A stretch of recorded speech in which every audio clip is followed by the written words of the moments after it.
Side or the north side, not tuned to the greatest. Home team for the home teams. Both sides got our own rings. On the mound or the long ball, but we don't put the wrong strings. Yeah, it's that time of the year now. Wrigley or Ganty, so the whole league that we hear now. New show with a new mood. Discussions and interviews. Trade rumors that might be. This is Pinwheels and Ivy. Yeah.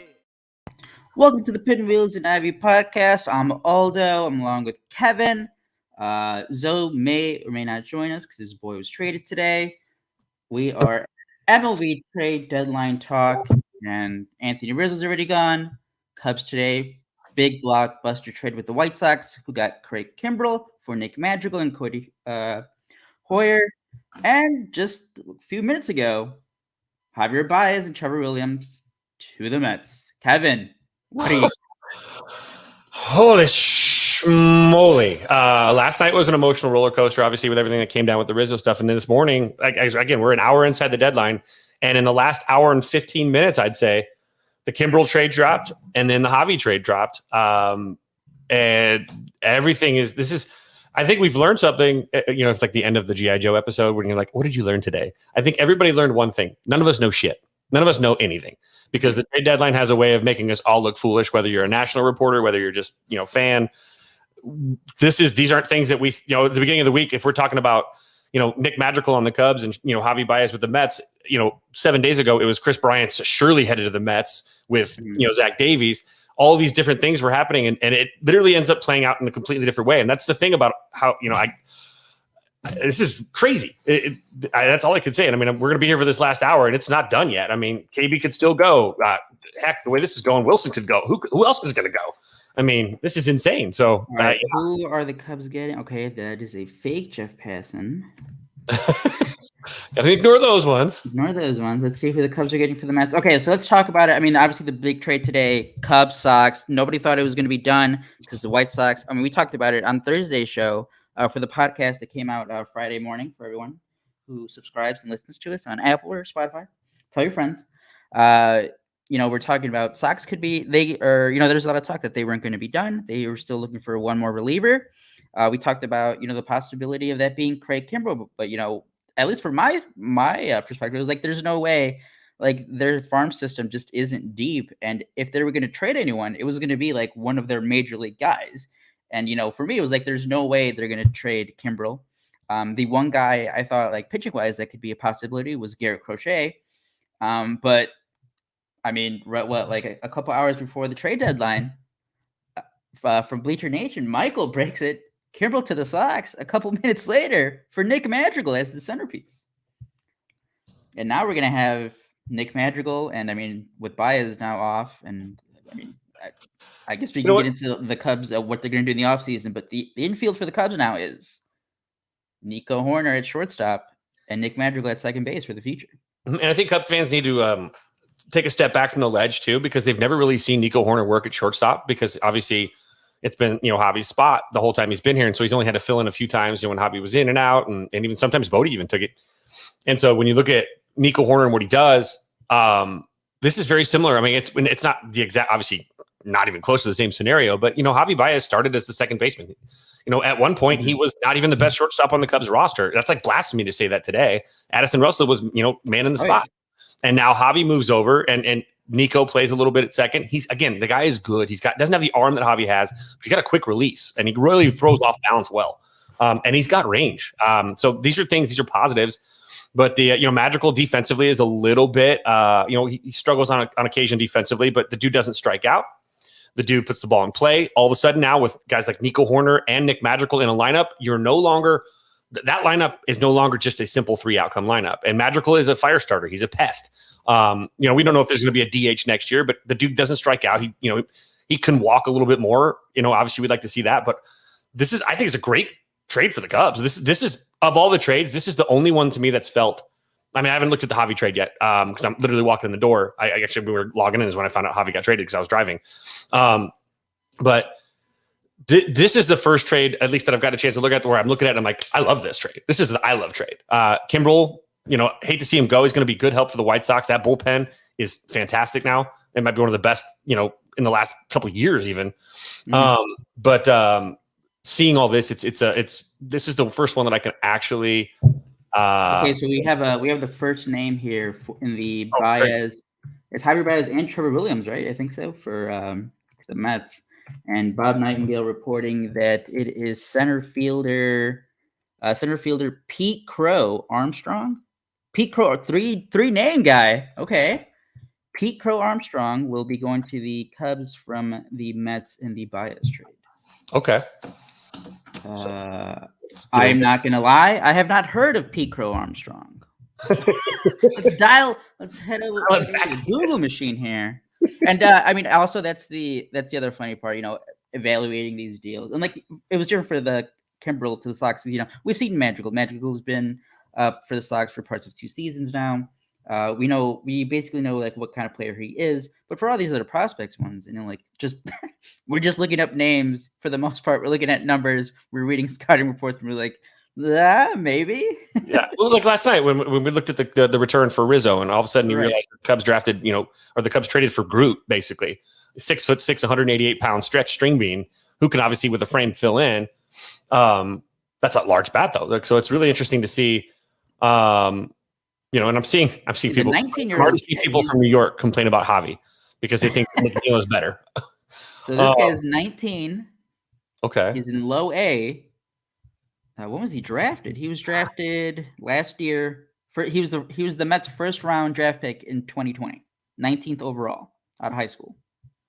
This is a return. The Javi return again with these single A, low A players. Tell me you're not rebuilding without telling me you're rebuilding, or tell me you're rebuilding without telling me. I know I was pushing back on that yesterday when we're live and recording for our regular weekly podcast, and I was pushing back. It's like, well, I mean, we gotta see,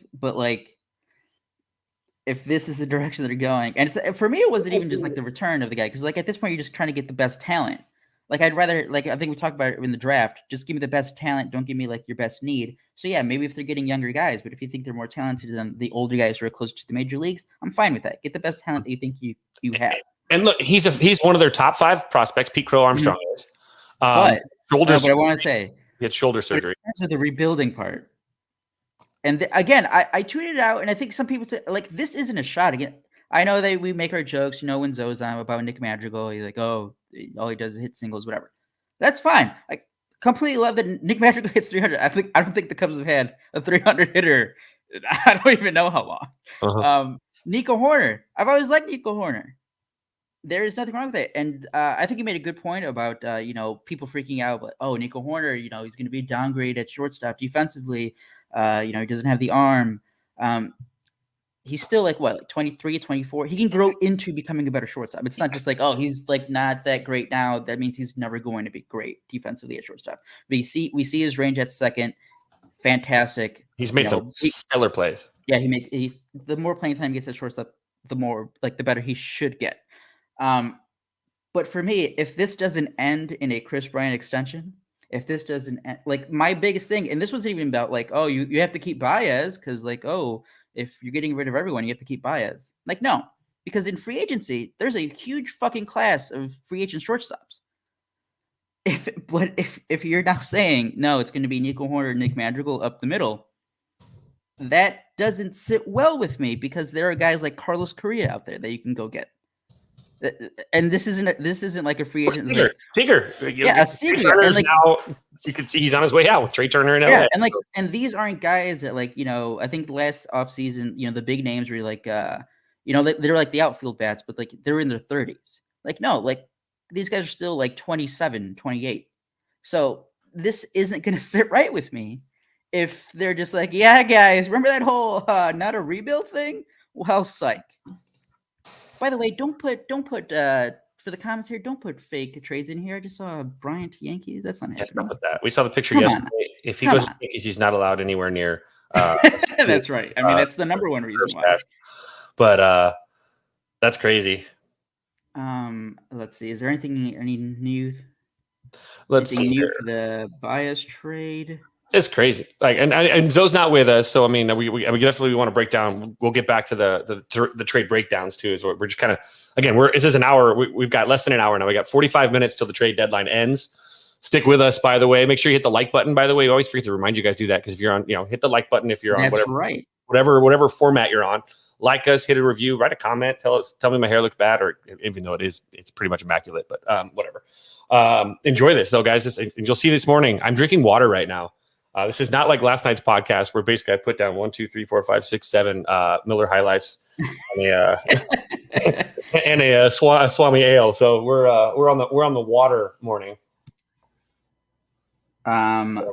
Let's see. I think Zoe did try to go live on Periscope, but or it's not even Periscope anymore. It's just like Twitter Live. Twitter Live just doesn't work. So I don't know if Zoe will join us at one point. But yeah, no, a comment here. Fire sale on the north side and Urban Era. That's that's what it is. The Twitter machine is chock full of now fake trades. Everyone's just typing the word. Right. I'm almost going to ignore the word breaking on my timeline just for that reason. Because I saw this comment is reporting Chris Bryant to the White Sox. Come on, man, no way. I saw this comment that's popping up here on our stream from Facebook. Mosuel, as a Cubs fan, I feel like we didn't get enough for the best closer in baseball. He's not the only one, but I did see a lot of mixed things. I saw a lot of Sox fans being like, "Oh my God, how could we give up Nick Madrigal?" I saw other fans being like, "Oh my God, yay, we gave up Nick Madrigal." Because obviously for every fan base, there are guys that you're not going to like. And for whatever reason, Nick Madrigal just seemed to be that one guy for a portion of Sox fans. For the Cub fans, there was a lot of, wait, this is what we're getting. But then there was also a lot of, holy shit, this was a big get. So that tells me probably a good trade because or a pretty even trade where, you have disagreements on both sides. It's not swayed on one side. Correct. And that's again, Cub fans, especially, obviously you and I are more Cubs aligned. White Sox know what they're getting with Craig Kimbrel. Cubs fans, those of you that are just joining us to understand, you're getting a guy. If you guys are tired of the strikeouts, especially with the Cubs lineup, which is up and down that lineup, it's a strikeout machine. I mean, the Cubs just traded a guy that was on pace to possibly strike out 200, 300 times in a season. Nick Madrigal does not strike out. He doesn't have power, although he hit 2 home runs this year, so he has more homers than Nico Horner. Yeah, he has more. He's a very close player as far as the type of game that him and Horner they could bookend a lineup. They're pretty much similar. They're similar, which is great. You want to have 2 or 3 of those guys in your lineup, right? And you want 2 or 3 of those guys in your lineup to break up your 3 outcome guys. So now you're starting to see the Cubs drift away from the 3 outcome. It looks like with the acquisition, you're looking at guys that you've got a guy that's not going to strike out. So now you have Nico, you've eliminated Javi, you've gotten Rizzo out, and so now you've got Wilson, KB. You've got obviously we still have Wisdom. He strikes out quite a bit. Bodie strikes out a ton. But now all of a sudden you're starting to see them find these. Maybe the Cubs are reading the writing on the wall about how the 3 outcome fad can be defeated if you bring in some of these old school players that play the game with more contact stuff, more short to the baseball that aren't going to K as much, and you find a good balance. Balanced lineups win. All 3 outcomes, you're in trouble. When you hit a guy that can carve, 3 outcome guys peppered in with guys that put the ball in play, all of a sudden change how your lineup is pitched to as well. A lot of more. As a Cubs fan, I'm very interested. Yes, we have firsthand knowledge of what it looks like when you have a lineup full of the same guys who have the same power hitting, strikeout, walk profile. However, I am very interested to see how the Cubs will fill out. If there's no reason that the Cubs should not try to contend in 2022. So I'm very interested to see how they're going to replace basically their 3 power hitting, their top 3 power hitters. Because again, Chris Bryant is still here, but I don't know if an extension is going to happen. Fingers crossed. I hope this means it's all right, guys, we decided on Baez and Rizzo. We're going to build around KB. If that's the case, cool. Cool, fine. Are they blowing this? Remember how they said we're not blowing this thing up? Remember when they said that last year that we're not going to blow this thing up? It's blown up. It's blown up. It's literally the core of the real core. Like Wilson Contreras, I love you to death. Of the real core, that's Javi, KB, and Rizzo. It's blown up. It's blown up. And then, if KB is gone, which at this point, I look at the direction the team is going. Rizzo's already gone. We had the story from Gordon Wittenmeyer. His sources say that's it. There's not going to be any talks in the offseason about a comeback for him. Baez is gone, and he's going to be in New York. I don't know. Maybe the Mets love him. Maybe he gets hot for a couple months. Who knows? But he's already said that the only team that he'd play second base for is the Mets because one of his good friends, Lindor, is there, he'd always want to play with him. So who, like, you still need some power. Like we look at the other side of town, like who's competing this year in Chicago? It's the White Sox. We all love the pitching for the White Sox, but when they win games, it's because they hit home runs. You still have to hit home runs in this modern era of baseball to win games. So I love the contact, and that's the Cubs have needed for like at least 3 years. Cubs have needed a guy like Madrigal or a guy like Horner in their lineup to spread things out a bit. Exactly. Those are three huge bets. They're just going out the window. You just said goodbye to 80 home runs a year. Yeah. So now what are you going to do to replace it? Now, are you going to throw KB out too? And then what is you got to wonder what the plan is now, because obviously this is not a reach. I mean, you know what? I was going through the grievance stage yesterday. I was just in the denial of the rebuild. Mm-hmm. I'm still I'm in the denial, but I think I was at the bargaining right before a couple of these trades happen. I don't know, maybe getting closer to the acceptance. But it's going to be tough too. And I know, I know we make jokes about it all the time because let's be honest, in the Cubs fandom, there's the Chris Bryant fans, and then there's the Javi fans, and they are sometimes diametrically polar opposites of each other, and have gone after each other quite a bit. KB's going to be traded, and it was like a sure thing that KB's traded. And I think a lot of Javi fans believe that Javi was kind of the untouchable one as far as the big three. And this has got to be a shock to their system as well. To like me last night when Rizzo got hit on the air, I can't imagine. Again, I feel a distinct. I feel you, Javi fans, like the ones that are the diehard Javi's the greatest. Magu, all that stuff. I feel you guys. So we're not here to say I told you so. Look, I'm getting right now some intel that KB very well may be headed to the Giants still. That's just coming through the little line. I just got a text message saying that it looks like the Giants are talking again with the Cubs. So there's something that I don't know if we've mentioned it live on the air, but the Giants are talking with the Cubs again. That could be Bart. It could be less, but if you see what the Cubs just got back from Javi, Bart fits the bill as a return. KB fits the bill with what the Giants are looking for. Mm-hmm. It's not a horrible place for KB to land as far as I'm concerned, because I'm on the West Coast, but it's also a winning franchise that's in first place in the toughest division in baseball right now. And, they treat their players well there. I'll be honest too, one of our coaches, you think of our coaching staff, the Coach Chris, the running gag, is like, I'm spoiled. I got him with the Cubs, right? Him going to the Giants, one of our other coaches who loves KB, and KB loves Matty Estrada too. We call him Carne Estrada. He was always with us. He's one of our, one of my favorite dudes. He's again a guy that will be with me wherever I coach, and he's a Giants fan, diehard Giants fan. I mean, he got his titles. He got 3 titles in 5 years or whatever. So he's a little spoiled there, but it'd be nice. He's good friends with Drew Robinson. Chad Robinson is one of his best friends, Drew's older brother. So he's familiar with the Giants too, but to have KB on the Giants would be really cool for him too. So if that does happen, that doesn't hurt. It's the Mets that would, like I told you, the Mets that would have hurt.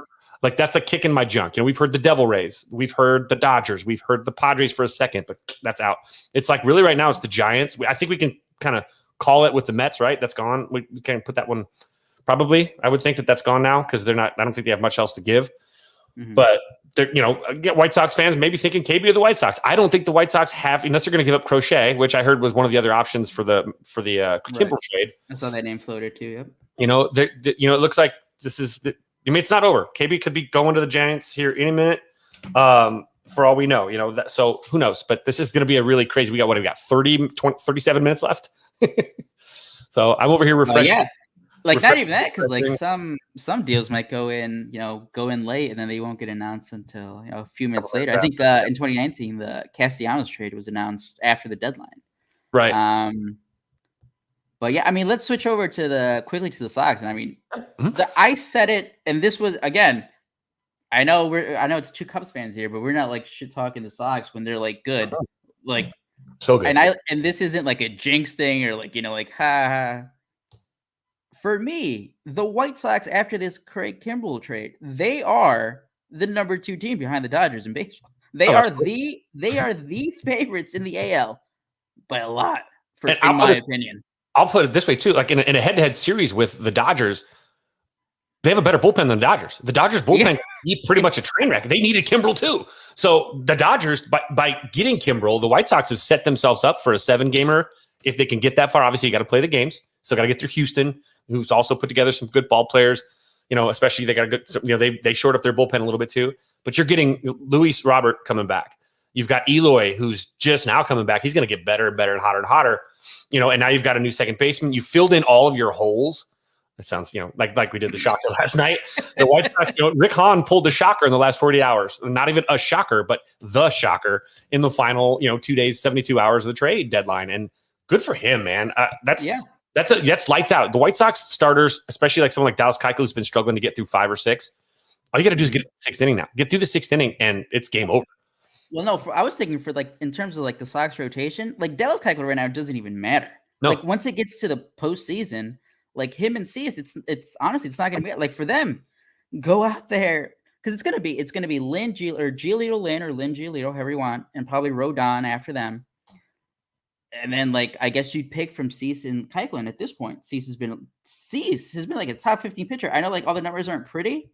But I think Dylan Cease has been like really damn good this year, kind of underrated just because he hasn't gone as deep in some games or like in the majority of his games. But he's been pretty sick. But I mean that bullpen, like you said, they just have to get to like the 6th inning. And the move for Kimbrel also protects the Sox. We saw Aaron Bummer have a huge outing the other day against Kansas City. But he hasn't been right this year. Coming back from injury from 2020. This protects against like you don't need Aaron Bummer to be great now because now you still have Kimbrel, Kopech, Hendricks. Now it's an added bonus if Aaron Bummer's just back now. It's like just get to 5 innings, not even like just get to the bullpen in the 5th inning. Game's over. and the thing is with that White Sox offense, it's got to be just a race to 5. They get a race to 5. You score 5 runs. Yeah. That team scores 5 runs. You win. Get to like 3. Yeah. Get to 3. Like, that's it. And then the other thing is, like, you still have Luis Robert coming back. You still have Grandal coming back. Eloy is back. He's getting back into the rhythm of things. Mm-hmm. And because of their big lead right now in the division, you have days where you can rest them. Like we saw the other day in Kansas City. Like, that probably would have been, like, awful a couple years ago because it's like, oh, we're just giving up. But, like, who the fuck cares? You guys are up 9 games in the division. You can afford to just sit these guys down. Anybody feeling sore, tired? It's 110 degrees. It's fine. Take a day off. Oh, look at there he is. There's our guy. Well, I have to say, oh wait, in the comments on YouTube for everyone tuning in right now on the podcast. We do stream all of our shows live on Twitter and Facebook and YouTube. Hit like, share them. But Zoe, obviously number 1 or probably number 2, probably like definitely top 3 Nick Madrigal fans for Sox fans. I'm gonna need him as like the first line of defense anytime people start talking shit about Madrigal with the Cubs. So that's gonna be you, Zoe. Better be ready for that day. And if you do have any slander for Nick Madrigal, Zoe wants to make sure you all know that he will cut a bitch. So, just to be clear, he showed me the knife. So, I saw a perfect tweet here from @Sarah_Cubs. The good news is Marquee won't need to worry about not reaching a large chunk of fans because no one's going to be watching now. All right. Yeah. Well, hey, at least, they blow this thing up as a retool. Wink, wink, nudge, nudge.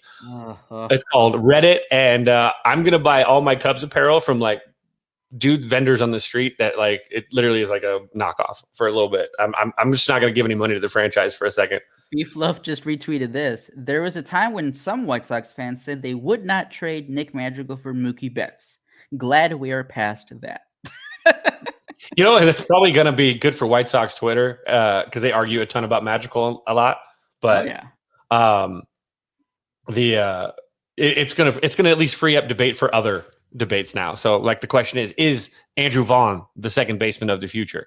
Is Andrew Vaughn the left fielder of the future? Oh wait, sorry, we can just put Andrew Vaughn everywhere basically because he's the Swiss Army knife of the Chicago White Sox. So that's that sucks. This is again the Javi stuff coming back. Pete Crowe Armstrong. If you want to get to know a little bit about Crowe Armstrong too, he was the 19th overall pick. Old friend alert. Also a graduate of Harvard Westlake High School. Same school that Lucas Giolito, Jack Flaherty, Max Fried, obviously the White Sox pitching coach. was their pitching coach there. So again, the Harvard Westlake factory produced this young man. He was drafted by a 19th overall in the 2020 draft. He had appeared in 6 games with low A St. Lucie this year. He was hitting .417, 2 doubles and 7 walks. So he but how many at-bats? He was ranked their second best prospect until he underwent the season-ending surgery that pushed him to 5. So looks like the Cubs got Nick Madrigal season-ending surgery and Crowe Armstrong season-ending surgery. And so the Cubs looks like they're buying low on some of these players that have high upside in these moves, which I don't hate because shoulder surgery isn't going to it's for an outfielder. That's not the end of the world. Is Nick Madrigal going to come back 100% with some lower body stuff? Should be. It's in modern age. We have good medical stuff. He's going to be someone that comes back again. So you got 2 guys that are quality. Madrigal's obviously close to major league ready. He will be. He is major league ready. Yeah, whereas Crowe Armstrong is not. But that puts you back in that retool instead of the rebuild. But under team control, what's his team control? I don't know if Zoe's still listening. Nick Madrigal? Yeah, what is his team control? At least 4 more because I don't know how the service time worked because he was also injured in 2020. So, but I think he's racked up at least a year of service time. Okay. He's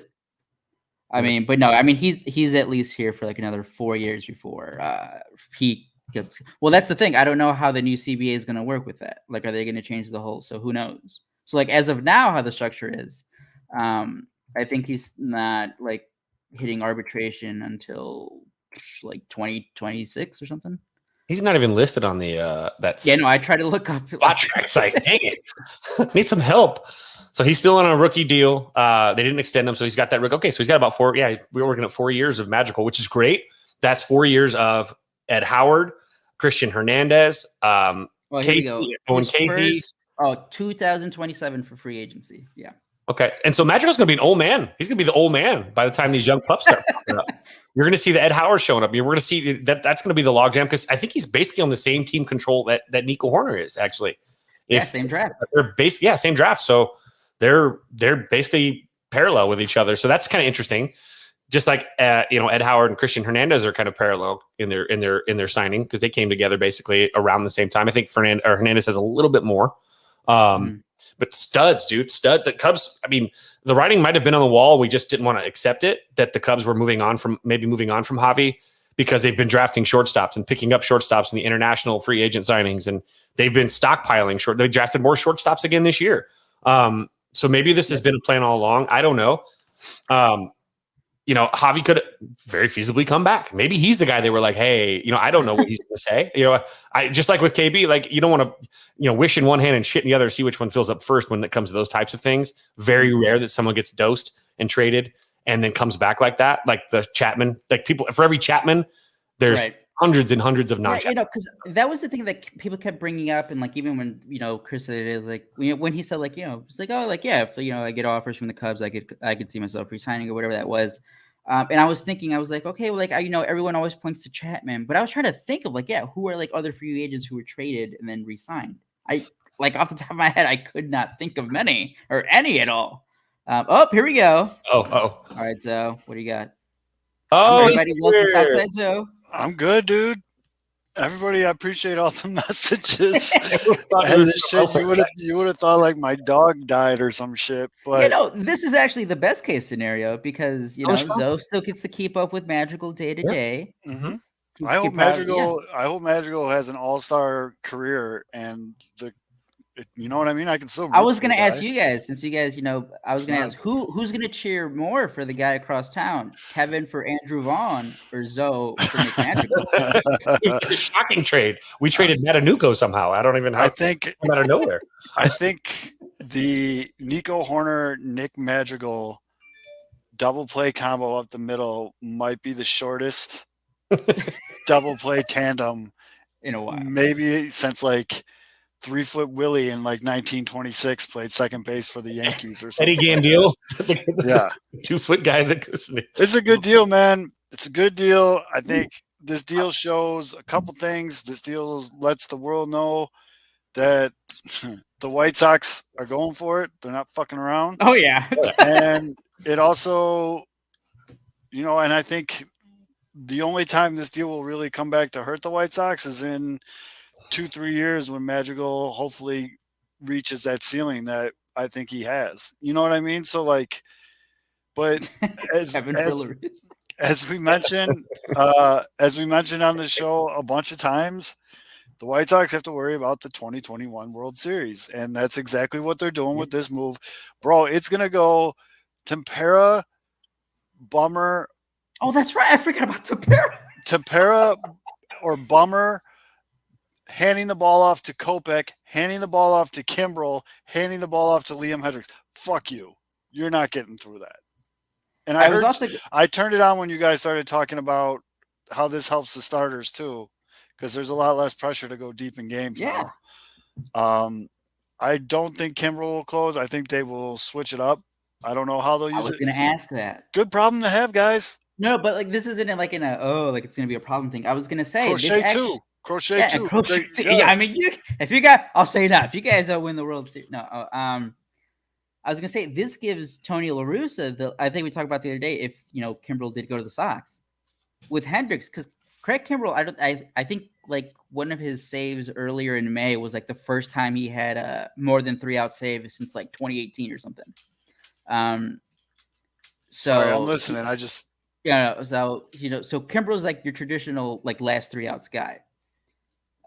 Hendricks is the guy who can go in there in the 8th. There's a tough spot, so I think that gives that advantage too for the Sox. If there's a tough spot in the 8th, just put it in Hendricks in there because you still have Kimbrel for the 9th. The only thing matchups though, you can also look at the overall matchups. La Russa has the option, and Katz has the option to say, how does Hendricks fare against these guys that he's going to be facing for this? Right. Who closes out the 8th compared to the 9th based on It's never a bad thing to have options. The only thing that I don't know, I'd have to look into it a little bit more, is do either of these guys have kickers in their contracts for amount of saves? Because that might come into. But that was the thing. Okay, so I was going to ask you about the option. Because Kimbrel, his vesting option, $16 million for next year, is he has to finish 55 games. I don't know how many games he's finished this year, maybe around 30. Mm-hmm. So I don't think he's going to get that anyway. But I mean, you could still just pick up the option. I think it's a club and vesting option. So I mean, would you still want to do that next year? We'll see how this year finishes out. I mean, if you're asking me right this second, yeah, fuck yeah, Hendricks, Kimbrel, 1-2 punch at the end of the game. Yeah, that's sick, dude. Mm-hmm. I mean, that bullpen is that bullpen on paper right now is a fucking juggernaut. It's fucking sick. Yeah, the vesting option is done because of his he's not going to be facing many games anymore. He's not going to get that number. Yeah, he had to finish 110 games in the 2020 and 2021 season combined. I don't know what he had left on it. I'm not even too worried about that shit right now. I mean, it's just for the Cubs fans listening right now, you will not find a bigger Madrigal fan than myself. Let me tell you something. Kid was hitting 310 when he got hurt, around 310. Bad. The speed of the game was noticeably slowing down for him in the field. He wasn't all hyper, over rushing plays. He started playing to the Gold Glove caliber defense he had the year before in AAA. So I'm getting kind of, I don't know, upset, but it's just I'm rolling my eyes at all these Cubs fans being oh, we got some shitty second baseman. Oh, you did not get a shitty second baseman. Oh, you got a very good second baseman. Now, you know whose fault that is, Zoe? Sox fans' fault for pushing that narrative. Well, they're morons. But I was going to say the biggest thing. Just like the a lot of Javi fans right now, or Cubs fans are knee-jerk reacting about the return with the Javi trade. The Pete Crowe Armstrong's a stud. He's a freak. He's a top 5 prospect. He was a 2 prospect in their organization until he had surgery this year. It just sounds like a fake name. It's awesome. When I read it though, because it was Nightingale that I saw at first. I'm like, wait, who is Peter? Because at first I read Peter Crowe, and then I read just Armstrong because he didn't hyphenate it. I'm like, wait, is it 2 guys? Is it 1 guy? Is it Peter Crowe and Armstrong? Who is this? Yeah, I thought he stroked out on the keyboard. Well, that's still highly likely. To finish about Madrigal, again, high average guy, moves the lineup, does not strike out. And right before he got hurt, he started finding gaps. He was hitting doubles, triples, had a couple of home runs. Me and Fid saw it in person. As long as this kid can stay healthy, And yes, he's earned that sentence now. As long as he can stay healthy. Well, I mean, him and Warner. In 2020, he hurt himself on a bad slide, came back from that, and then in 2021, now he completely ripped his hamstring. So I don't know how he's going to come back from that, but if he's anything like the product he was before he went down with injury, the Cubs got a good second baseman. Mm-hmm.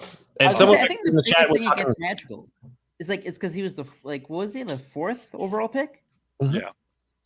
I honestly think that's it was, you expect a mega star or whatever if you're drafting that high up. And he's not that, but that doesn't mean that he can't be good. People think that a number one pick has to be a star. A number one pick, it's just like in the NFL, a number one pick has to be a starter. Mm-hmm. If you draft a guy as the number one pick, it doesn't have to be the MVP. But if you draft a guy with the first pick, those guys should project as at least an average major leaguer. People just don't understand sometimes the talent that it takes to be elite. So every draft, you're not drafting. You're going to hit, and you're going to miss. But when you draft a guy in the first round, that guy needs to be a major league, at least an average major leaguer, a major league contributor by the time they're ready. Up and down. There's so many names. Think about how many hundreds of ball players right now are scratching and clawing for their way to get to the top. It's a long road to go. And so with that first pick, you want someone, and they give them more opportunity. Obviously, they're paid well, so they don't have to worry about finances. Just like someone that's drafted in the 17th round is going to probably be, rooming with 5 other dudes eating leftover pizza every night. Those one picks, they have the paved path to get there. They get more looks, more opportunity because they're obviously more invested in. But it's someone that Madrigal, people, I think they were expecting Madrigal to be like Mike Trout because he was a 4th pick overall. No, you wanted he's a good, a plus major league baseball player. That's exactly what you want out of a 4th overall. Fellas, I got to bounce out. I got some shit I got to do. I'll keep listening, and if I can, I'll jump back on. But White Sox are fucking going, and I do want to say I did not think the White Sox had the horses to land Kimbrel, so I will stop taking a shit on everyone that thinks the White Sox are going to get KB. Still don't think they got the horses to land KB. Kimbrel for KB, do it. That would be no. Wait. I said the wrong name. I meant Kopech. Nope, can't go back. It'd more likely be like Crochet and Burger. So some names, by the way, I know you're dipping out, Zoe. Some names to look up for KB out of the Giants would be Kyle Harrison, Luis Toribio, and Averson Arteaga. Oh yes, Averson Arteaga, fan favorite. All right, I'll be back in a little bit, guys. I'll keep listening. Keep doing a good job. So Cubs fan, I think we got on Periscope here. Is Periscope even still a thing? What is it now? Just Twitter Live, whatever it is. So 44 underscore Cubs fan. He's freaking out, but we have Brennan Davis. He's freaking about the Javi Baez trade. It's but we already have Brennan Davis in center field. Again, these guys are young. Brennan Davis is 22, 21. The guy they just picked up for Baez, Peter Crowe Armstrong, he's 19. It is not a bad thing to have depth. Back when the Cubs were their first rebuild, back 9 years ago, they had 4 shortstops. Mm-hmm. You can never have enough guys. And because at the end of the day, you don't know who's going to be coming out.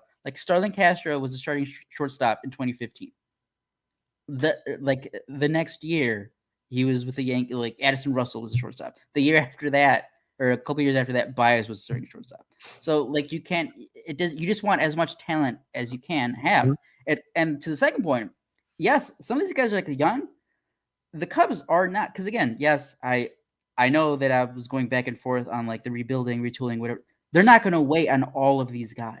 No, they're still going to make some of these guys are going to get traded for. Mm-hmm. The Cubs still need pitching help for the rotation. So a couple of these guys might get traded. They're not. It's not we have to wait until 2025 to see all these guys come up. No, that's not happening. Yep. And I'm looking at some of these players, the players that are being mentioned with the KP trade. Oh, I'm sorry. Everything says projected ETA 2024.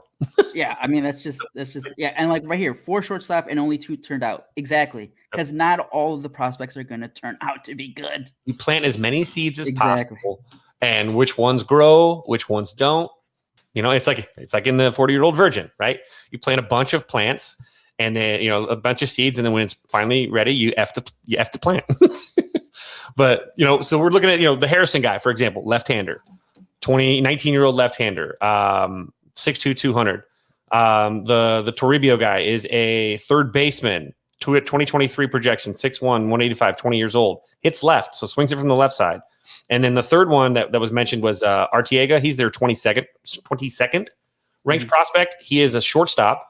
He's in rookie ball right now, 2024 projected, 18 years old, 6'1", 170. So that would be, if that was the haul for KB, it'd be the number 22, the number, let's see here, the number 10 and the number 8 prospects in the Giants organization. So I'm not entirely sure that's a great, as much as you'd like. Everyone obviously we covet Bart. Well, I mean, that was crazy. I wonder who threw that out there, because it was John Morosi, but I'm wondering who leaked that one, because it was like, normally we don't see like the names until after the fact, and like the names that you do see most often, those aren't the guys that are going to get traded. So I wonder who floated that out there. Yep. And this is so weird. Like, who knows? Like, we're sitting here right now, and what if, like, we're sitting here thinking that KB's the next domino to fall, right? I mean, he's basically we still he's have like the last 15 domino, minutes, right? So 15 minutes, the last domino to fall. No text messages yet with 15 minutes to go. What if Wilson Contreras gets bumped? Like, that would be a shock. I'm no longer shocked with anything. Like we talked about going through the stages of grief or whatever. I went through those, I didn't prepare myself for Rizzo. So last night I was an absolute train wreck on the podcast. And today, I woke up and I prepared myself for KB. I prepared myself for KB going today. I think that, I would be very happy to see the Cubs post a lineup and see KB, playing third base or out in the outfield today and out in DC. I know he's with the team in DC. He's going to have to play a couple positions now. How messed up is this? You make the dude get on a flight to Washington, D.C. from Chicago in the middle of the night after the game last night, after emotional losing his closest friend on the team. That's pretty clear. We know that Rizzo and him are very close, and they do love each other a ton.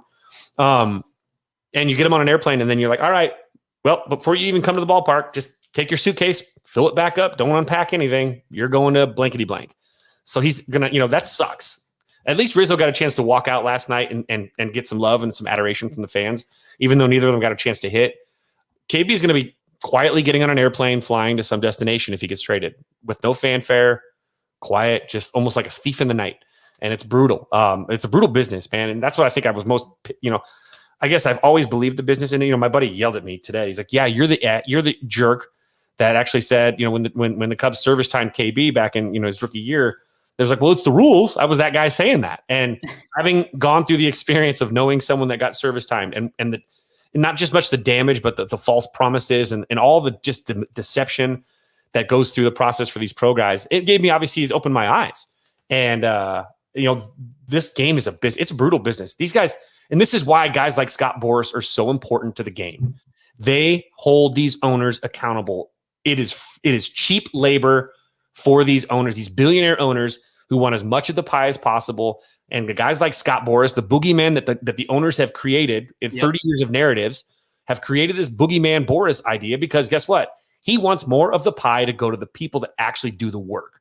The guy that just opens the checkbook and sits in his high tower, those people don't deserve as much of the pie as the ones that are out there sweating and bleeding, tearing their ACLs and, giving their bodies up for the team and the franchise. That's what Scott Boras brings to the table. So if it didn't have, I think the Scott Boras boogeyman narrative has got to end, because all you're doing is you're becoming what basically the owners have created a 30-year narrative. I remember when Greg Maddux signed Scott Boras. It was all Scott Boras' fault, not Greg Maddox's fault. It was Scott Boras. And the idea that all the players work for Scott Boras and Scott Boras doesn't work for the players, he's just trying to get him as much of the pie. Is KB asking for a Bryce Harper contract? No. Now, Cubs, you trade KB somewhere else, he's going to ask for a Bryce Harper contract. Sorry, there's a convenience fee. It's going to be hard. So, and again, we talked about it last night too, about how this business, players look at how certain franchises, all the franchises treat their superstars. And in the Cubs case, you've got the perfect superstars in the sense that they brought the Cubs a title for the first time in 108 years. And this is how their swan song is going to end. Quietly being traded, flipped for prospects at the tail end, not being extended when they're in their first contract. This is Javi and KB's first real contract. They're getting dealt before they even sign a real contract, their first contract extension outside of arbitration ever. And the Cubs are dipping, so it shows that it's a business, and it's brutal. It's cold. And I think that this is, I guess, I think a lot of people hopefully are opening their eyes to how important it is to defend the players over the owners, because in the end, the owners don't care. It's just like in anything, in politics, they don't care about your well-being. You're a nobody to them. Like these players, I don't think Tom Ricketts would even know every player in his locker room if you walked in there.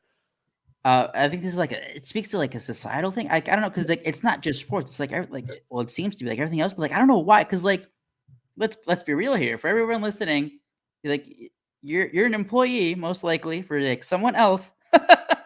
Oh wait, why are you making that face, Kevin? Was that a trade? No, I accidentally hit the wrong GIF and almost sent the really inappropriate one to Mike. Oh, I saw you cringe. I'm like, oh no, Chris is gone. No, I'm just checking. I was actually trying to put a nervous emoji because there's 11 minutes left in the trade deadline, and I was actually giving the facial expression of the emoji that I was looking for. Yeah. No, but like to finish that point, it's just like for some reason it just seems like there's always like it happens in every sport too. Like just like for whatever reason, why you're also an employee. Like it would be like me going to Zoe and being like, Zoe, you don't deserve a raise. Like it's your CEO who's getting everything done. Like he deserves all the praise, not you. I saw this tweet earlier, and what a perfect ending for the hashtag debacles. And I know Kevin, you were on it since the beginning, but Kara Fagan tweets out, it's pretty wild that Cub Together was the hashtag for the year they tore it apart. Oh no, Evan Altman, Cub Apart is now the new hashtag. Yep, that should be the new one. Also, 4 minutes ago, Yankees acquired left-handed pitcher Andrew Heaney from, or Haney, is it Haney? Haney from the Angels, according to Ken Rosenthal, per The Athletic. So that's another trade going down. There's been a couple. Are there any ones popping to see? I'm trying to see if got anything else. Astros trade Miles Straw to the Indians in a deal that brings back right-handed pitcher Phil Maton to Houston. So Houston and the Yankees looks like made a few trades, arms. So the Blue Jays made a huge trade. They got Barrios from the Barrios from the Twins. That's a big. You know who's been quiet? You know who just got like slapped across the face and just hasn't responded? The Padres. I mean, the Patriots. Yeah, the Patriots too. The Padres. Ever since they thought they had Max Scherzer, the Dodgers just swooped in, slapped him across the face. AJ Preller hasn't recovered since. Cubs trade them Zach Davies back. Oh, by the way, the other Dodgers trade is 100% teenagers. By the way, and this is why there's still at this time that we're recording, there's like about 9 minutes left until the trade deadline, and maybe some deals get announced after. But the one thing about the bias trade that surprised me when I saw it was that we've been seeing it all along for the past week. It's like, well, the Mets still need starting pitching help, and the guy they got was Trevor Williams and not Zach Davies, which again goes to my point. Nobody wants fucking Zach Davies, except yeah. And look, and this is such a brutal. I don't know about how you feel, Aldo. I can't remember a trade deadline as emotionally exhausting and exciting in a lot of ways. But I've gone the amount of emotions that I've gone through in my lifetime. This is the most in my life. I'm an old dude. Obviously, the most whatever you want to say it. There's some trauma here. Like, I mean, Cub fans, Sox fans are more like, what are we going to get to improve to go there? Cubs fans, the mental strain the emotional strain on Cub fans is brutal. Yep. It's been 2 years. Like I remember when the rumors first popped up in like 20, like after, you know what? I think it was as early as 2018 because that was after they lost in the wild card game. Theo had the press conference. Things have to change. Nothing changed. They just didn't spend any more money for the next 3 years. And then 2019, obviously, they just fizzled out. Just didn't have anything left at the end of 2019. And that's when we saw it's like, oh, this could be Joe Maddon's final year. Or no, it was Joe Madden. At the end of 2018, it was like, oh, this could be Joe Maddon's final year. And then it ended up being in 2019. Right. And then Theo, this could be Theo's last year. And then during the 2019 season is like, well, this could be it for the core. And I honestly do think if we don't have a pandemic shortened season. Oh, we got it. Hold on. Wait, what? KB to the Giants. Oh, well, there we go. So it has happened. Oh my God! Fuck the Cubs! Like I'm with Sean Sears yesterday. Fuck the Cubs. What the fuck? It's happened. Brian, I was holding out hope. It's like okay. I was holding out hope. Like like they got rid of Baez, they got Rizzo. Okay, they're gonna build around Chris Bryant. Fuck me. Yeah. And it happened with 7 minutes to go. Fuck me. I'm gonna tell you this. They're gonna. This is a rental. So get ready for a rental return because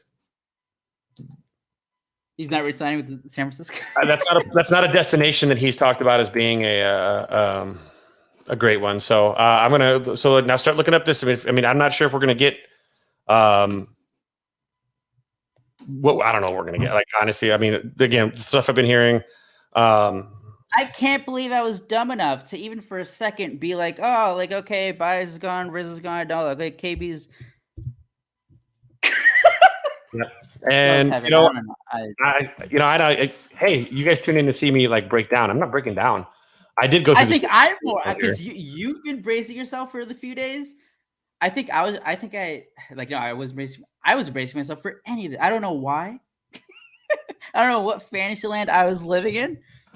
That, like, I thought one would go. Yep. Nope. So after Bryant's gone, like okay, they're gonna rebuild around Bryant. I'm fine with that, but no. Fuck Tom. Like what the. You put the guy on an airplane in the middle of the night last night to go to Washington, D.C. to have him only go back to his hotel, grab his luggage, and get on an airplane to the West Coast to San Francisco. Brutal. That's just shit treatment of people. That's you treat people that way. Yeah, and that was the thing. But it's because it came down to the very end. I mean, but oh my god. Wow. So good for my buddy Matty Estrada. He's a big Giants fan. You know, we'll probably, you know, we'll kick some dirt on this.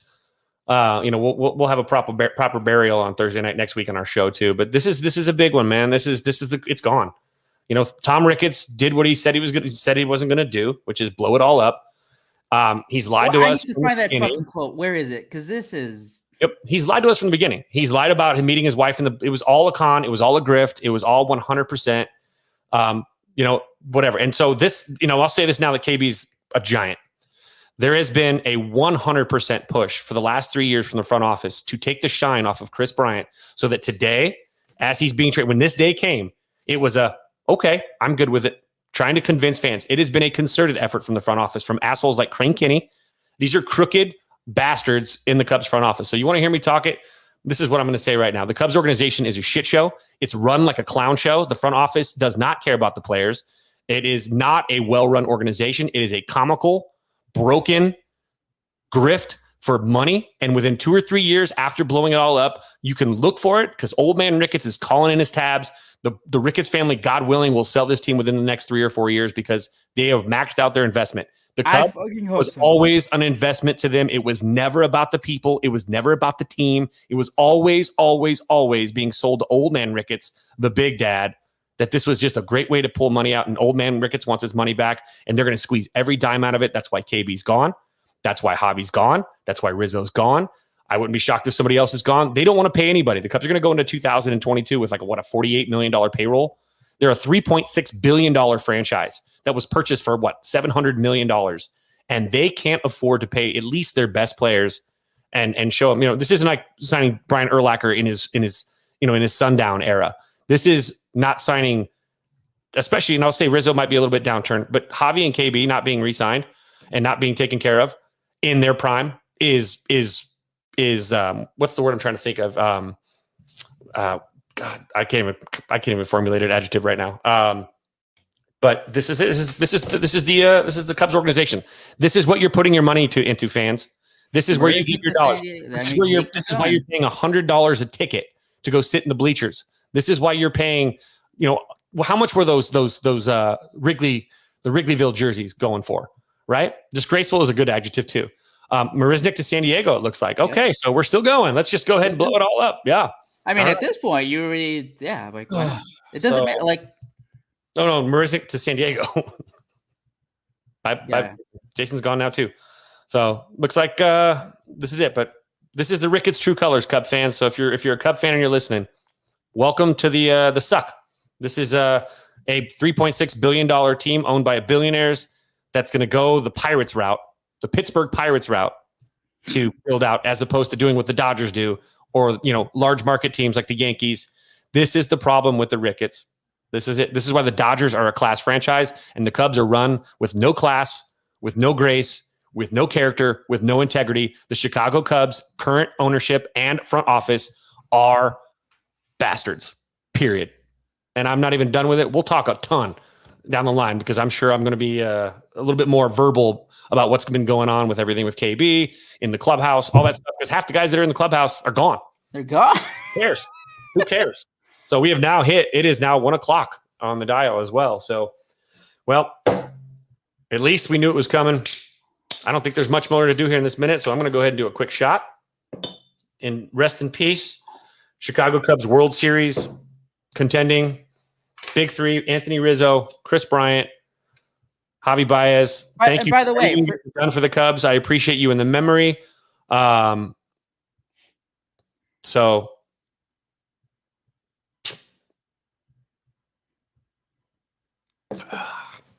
son of a biscuit. For those of you tuning in live, Chris Bryant traded to the Giants. Still waiting on details to see who's back. Early in the day, Javier Baez to the Mets. On Thursday, Anthony Rizzo to the Yankees. Cubs also traded Kimbrel to the White Sox for Nick Madrigal and Cody Hoyer. Smaller trades too. Obviously on Thursday, there was Tepera to the Sox. And just now, outfielder Jake Marisnick to the Padres. It's funny. And again, for Cubs fans, we're mad. The White Sox just dropped their starting lineup exactly at 1 p.m. right when the trade deadline ended. For Cubs fans, we're mad, and you should be on just, I don't even know. There's only one way we can ever affect what ownership does. There's only one way, and that the only way that we can send a message is you have to hit them in the pocketbooks. If you are mad, stop watching the games. Stop going to games. Stop purchasing their stuff. If you are truly that mad, that's the only thing that matters to them is your money. Your money. If you truly are mad, it's like they just got rid of your favorite player, your favorite 2 players, your favorite 3 players, your favorite 4. Maybe you really got close to Craig Kimbrel over the past 2.5 years. The only thing that matters to them, that will ever matter, because this is the thing, this is for every team. Whenever you get mad about anything, the only thing they care about is your money. So if you truly are that mad, let them know. Don't give them a single cent. Nope. Find ways around it. You live in a digital age, guys. Everybody lives in it. You can work around giving your money. When you buy a jersey, by the way, just so you guys know, it doesn't go to the Ricketts. It goes to all the owners. They get like 50% of the cut of the jerseys. So you're paying these billionaire owners that use these guys as pawns, chess pieces, whatever you want to call it. I don't want to use like other terms, but really, they're making their billions and their millions off the backs of these dudes that work their ass off for their franchises. And this is what the Cubs, this is, and I posted it, when a snake tells you they're a snake, when a snake hisses that they're a snake, when a snake tells you, when people tell you who they are, listen to them, because they are telling you who they are. The Ricketts have told us from the beginning who they are. They're snakes, they're liars, they're horrible human beings. They need to get their asses out of Chicago, go back to Nebraska where you belong, go ahead and go back to the that part of the Middle West. Go back to the flat. No offense to people in Nebraska. Sorry, you're stuck with them because they're you. They're not one of us. It's your fault. You voted for them. Ricketts family, you're not one of us. Not go home. Go away. You're done. And again, now I don't have to hold back. And I don't have to feel like I'm going to say anything that's going to hurt KB's status with the Cubs. I'm scorched earth policy's coming. Scorched earth policy. And yeah, I'm rooting for the Giants. Hell yeah. My buddy just said, are you rooting for the Giants now? You're damn right I'm rooting for the Giants now, not over the Cubs. Again, I still love the Cubs and I'm still a Cub fan. But right now, I'm not going to give a single cent until the Ricketts are gone. Now I am on my Ricketts protest. They will not get $1 from me. I will steal. I will get comp tickets. I will do anything I can. If I'm going to a Cub game at Wrigley, I will sneak in if I have to. I'm not giving them another $1 out of my wallet. Period. Not giving them another cent of my love until those people are gone. They need to go. And so yeah, this is again, when a snake tells you they're a snake and they hiss at you, they're a snake. Accept it. They're snakes. And the Ricketts family are a bunch of snakes. They took the money and ran. They're taking the money and running. They got their World Series early, way earlier than they expected. And they've spent the last 5-6 years just squeezing every dime out with every investment, bragging about being 100% over budget on their construction project. I mean, imagine this. They went $450 million over budget on the construction. $450 million. They can't spend $150 million to put together, to put together a better team. And this is now we're seeing why Theo said, F this, I'm out. We now know why Theo said, and everything happened. We want to tell ourselves that these people are not lying to us to our face, because the bigger the lie, the less, the more believable it is, right? They've told us we're not going to blow this thing up. Yu Darvish gets traded. Victor Caratini gets traded for teenagers. No, we're not blowing it up. We're not blowing it up. Look, we got Zach Davis. Look, we signed Jake Arrieta. Hey, everything's fine. We'll go back to the glory days. Jake Arrieta's going to have to start eventually now. Blah, blah, blah. And yeah. And then we look at it where it's at now. They have told us lies time and time again. Before Bryce Harper is, well, you're going to spend next offseason. Wink, wink. Bryce Harper's a free agent. Keep putting in the money, kids. Keep putting in, buy the jerseys. Keep going. And they kept just kicking the can down the road, and we fell for it. Hook, line, and sinker. And here we are today, Friday, July 30th, at 1:04 p.m. And Chris Bryant, Anthony Rizzo, Javi Baez, Craig Kimbrel, Andrew Chafin, looks like Jason Marisnick now. They're gone. Ryan Tepera, gone. Shout out Trevor Williams also. Yeah. And so I'm never leaving, but I ain't paying. Does that make sense? Yeah. No, I love movies, but I'll sneak into a movie theater. I don't care. Because I also feel like, when we say that, it's like, oh, well, you're not a Cubs fan, you're not going to support. I'm like, no, you can still watch. Like, you don't have to get Marquee to watch the Cubs. It can be a pain in the ass sometimes. You can still do it. And honestly, Cubs aren't going to be that much fun to watch for a bit. So who the fuck cares anyway? I'm here for the shit show now. I'm here for the shit show. And another thing too, like with fandom and all this stuff. Again, God, I wish we could just, and I look at Chris. Now, maybe I'm going to get a little emotional here now too, because again, the Cubs won a World Series on a guy that I've coached since he was 14 years old. It's a special journey, man, to be able to watch that kid grow up from a Bambi-looking, quiet, mousy little freshman, incoming, 14-year-old. Is it Barton Wade for KB? I can 100% take that. I am feeling. Oh shit! That's a freaking haul right there. Oh, by the way, okay. I was also going to say this other thing. Barton Wade. Like, holy shit. The Giants saw what I told you, Kevin. Jed Hoyer had to be on the phone with the Giants after the Scherzer Turner trade. I do have to say, Kevin, before we get excited about that.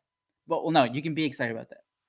For all these trades, because even when we're recording on Thursday and the Rizzo trade broke and we saw the prospects, like, oh shit, maybe this one guy could be a stud. Mm-hmm. You can have multiple feelings at the same time, and they can all be justified.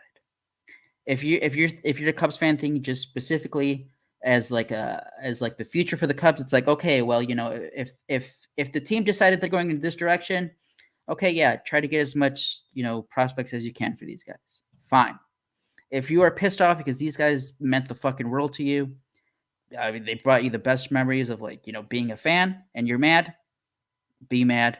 If you're sad, be sad. If you have a combination of those two things, because that's kind of where I'm at, and I'll probably be more sad, in a week down the road, where I'll think about oh, it's really over, because this trade Bart, because I remember I asked you guys when that rumor initially came out, I'm like, so how good is this guy supposed to be, the prospect for the Giants, Bart?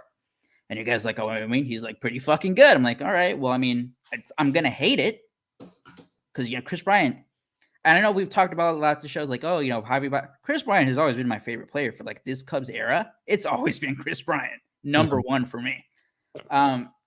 So no matter what, this is going to suck.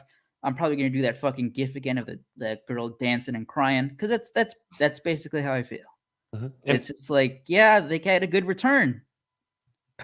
It's my favorite fucking player. Yeah. And I'm a Ryan Sandberg guy. My favorite two players in Cubs history are Greg Maddux and Ryan Sandberg. Being able to coach Chris, being able to be a part of his life, being able to see the inside part of all this stuff too has been very eye-opening at the same time for me, man, to be able to watch Chris. I was driving to Colorado on the last day of school. It was checkout day. So we checked out. So KB and I were texting. Wait, holy shit! John Lester. John Lester traded to the Cardinals. Yeah, this is even Jed Hoyer's finding ways to trade guys that he doesn't even have control over. This is just getting a little bit worse. But Schwarber to the right, yeah, Schwarber too. Everybody's in the move. But I was on a road trip to Colorado. I was going to go see one of my favorite bands, Delta Spirit, at Red Rocks, and as we were hitting we were in Green River, Utah, in fact, and as we were hitting the dead zone, right. Mm-hmm. It was, the Chicago Cubs with the second pick, second overall pick in the 2013 draft. The Chicago Cubs select Chris Bryant, and then all reception gone, radio reception, phone reception. And I'll never forget that. I spent, it was an hour drive through that whole dead zone when you're on, if you've ever driven that route up to Colorado from the west, from Vegas and from, Utah. I get out of the, we get service again, and my phone, I had like 45, 50 push notices. And that day, there are days that I can say in my life as a coach that were really special. I'm proud of all our guys, whether they're a baseball player or a lawyer or a custodian. I don't care. But it was the Cubs, and it was a kid that I had loved because of the kind of kid that he was. Going to the Cubs, a kid that always worked hard, never showed his ass, never said the wrong things, always controlled his emotions, wasn't the guy that had to go out and be rah-rah guy. He just led by example.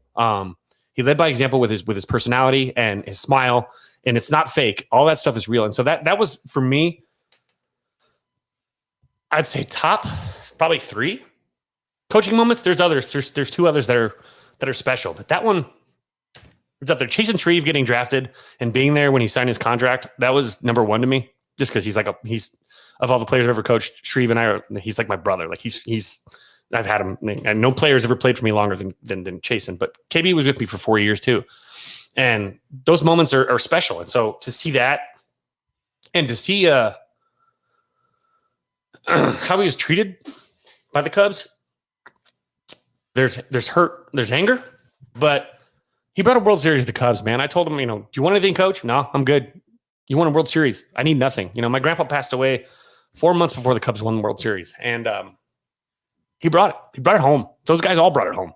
And so this is a rough one. This is a tough pill to swallow, but it was coming, and so I guess it's kind of washing over a little bit, but seeing him grow as a minor league player of the year and a rookie of the year, and just to go through he was so nice to my family when he was, whether he's in Tennessee or when he, I was going to New Orleans to go just to party up in New Orleans, and he's like, "Oh, coach, we're there for a double header. You want any tickets?" I'm like, "Yeah, sure. It's just me and my girlfriend. Leaves us 4 tickets." I'm like, I was going to buy the tickets anyway. I stayed for the double header, went out, and then of course made a fool of myself in New Orleans because he couldn't go out. He doesn't drink. So these are a lot of things. There's just so much about it. So the Cubs have lost the class act. For me, the journey doesn't end. I'm still going to be excited to watch KB play with the Giants. God, I hope the Giants win the World Series now. To me, no offense, White Sox fans. If it's not the Giants, I hope it's the White Sox. But I'm a temp Giants fan. I don't think they have a possibility. I think the Cubs are getting some good prospects back for a guy that I don't think intends to sign with the Giants. So it doesn't sound like that's been one of I'm looking at the money talks. I'm looking at the numbers now. Lamont Wade Jr. He has a 918 OPS this year with the Giants. He's played 94 career games. Overall, 241, 343, 486 slash line. He's had his most playing time this year with the Giants, 52 games, 12 home runs, 28 RBIs, 18 walks, 42 strikeouts, 260 batting average, a lot of power, 571 slug. He is, how old is this guy? Like 22? No, that can't be right. So they got, let's see here. So they got Bart, who's their, 2? And then, what was it? Lamont Wade Jr.? Wade Jr. I don't even see Wade Jr. on their top 30. No, he is on their major league team. Oh, he's on the major league roster. Oh, okay. So that's why he's probably been flushed out. Okay. This is, it's not, again, I'm not angry. My God. Fuck. Oh no. We got a San Francisco reporter. I don't know who reported Bart and Wade Jr. to the Cubs, but that is not accurate, I'm told. Oh, hey, so maybe I will be angry again. Bring it back. Who's the Giants guy? That was Andrew Baggerly at Extra Bags. At Extra Bags. Let me see what Extra Bags has got for us, because I got some extra bags too. And if he's lying, I'm going to extra bag it on his chin. Oh well, I mean, if was he on Jeopardy at one point? What the heck? I'm gonna not even look up these names now. We got to see what the official trade is now.